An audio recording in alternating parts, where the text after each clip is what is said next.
और परिवार को प्रकाशित कर सकती थी, आज वही जामा उसने लाखों कोस दूर फेंक दिया है।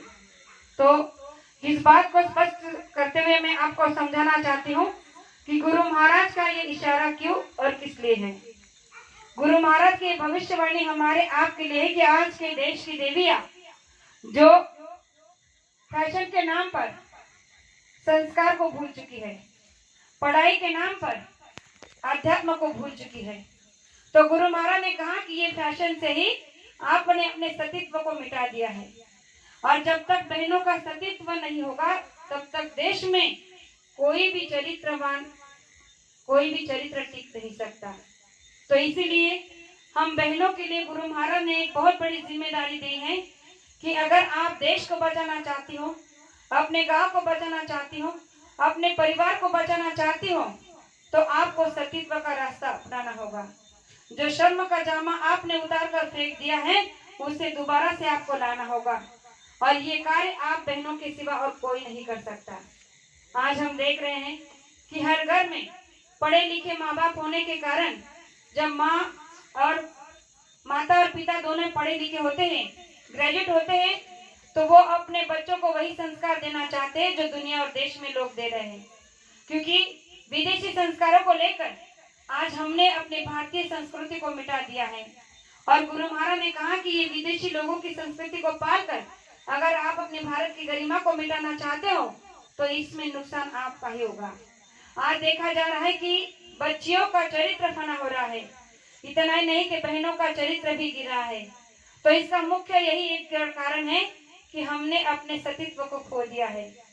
गुरु महाराज ने कहा कि जो बहनों का घूंघट होता था उस घूंघट में उनका तेज छिपा रहता था, और उस तेज से उनके अंदर के सतीत्व को वो बचाए रखती थी, यानी कि सात्विकता हमारे अंदर से झलकती थी।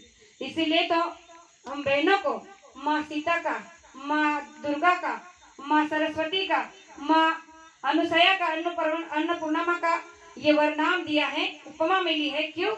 कि उन्होंने अपने इस सतीत्व के साथ में अपने नाम को, अपने चरित्र को बचाए रखा था। आज के इस दौर में पढ़े लिखे माँ बापों ने अपने बच्चों को आजादी दे दी, और इस आजादी के नाम पर आज हम आप देख रहे हैं कि क्या क्या हो रहा है। तो गुरु महाराज ने कहा, ये बात गुरु महाराज ने बहुत पहले हमारे आपके लिए कहकर रखी है। शायद बहुत जो पुराने हमारे सत्संगी प्रेमी हैं उन्होंने सुनी भी होगी, कई बार पढ़ी भी होगी, कि गुरु महाराज का कहना था कि बच्चों, आगे समय में एक समय इतना भयानक आएगा कि आप अपने घर की देवियों को, अपनी बेटियों की रक्षा नहीं कर पाओगे, और इसीलिए इतना भयानक समय में अगर आप उनकी रक्षा करना चाहते हो तो जब भी आप सत्संग में आओ तो अपनी बच्चियों को, अपनी देवियों को साथ में लेकर आना और साथ में लेकर जाना। और अगर आपकी बेटी 12 साल से ऊपर हो गई है तो उसके ऊपर आप निगरानी स्वयं रखना, किसी और को मत देना। और फिर कहा कि माता बहनों से कहा कि आप अपनी बेटी के ऊपर ऐसी निगरानी रखना कि आप खुद अपने लिए कुछ करना काम भूल जाए, लेकिन बेटी के ऊपर आप सख्ती से निगरानी रखना, क्योंकि आगे चलकर भविष्य बड़ा ही खतरनाक मोड़ लेने वाला है। और भाइयों से कहा कि अगर आप भी अपने बच्चों का भविष्य बनाना चाहते हो तो आप भी अपने बच्चों को अच्छे संस्कार देना। आज क्या हो रहा है, आज इस मांस के कारण, शराब के कारण हर घर में दुख और कलह हो गया है, हर घर से संस्कृति चली गई है। तो गुरु महाराज ने कहा कि ये तो होना ही था। अगर आपने संत महात्मा की बातों को लाखों कोस दूर फेंक दिया है तो ये तो एक ना एक दिन होना ही था। इसलिए तो गुरु महाराज ने कहा कि आपको संत महात्मा के पास जाना चाहिए, उनसे उनके उपदेश को सुनकर अपने जीवन में उतारना चाहिए।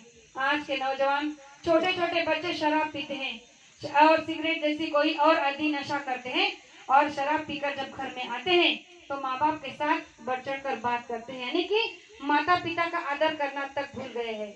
तो प्रेमियों, गुरु महाराज ने इन छोटी छोटी बातों को हमारे आप के जरिए तक अपने वचनों के जरिए पहुंचाया है। तो गुरु महाराज ने कहा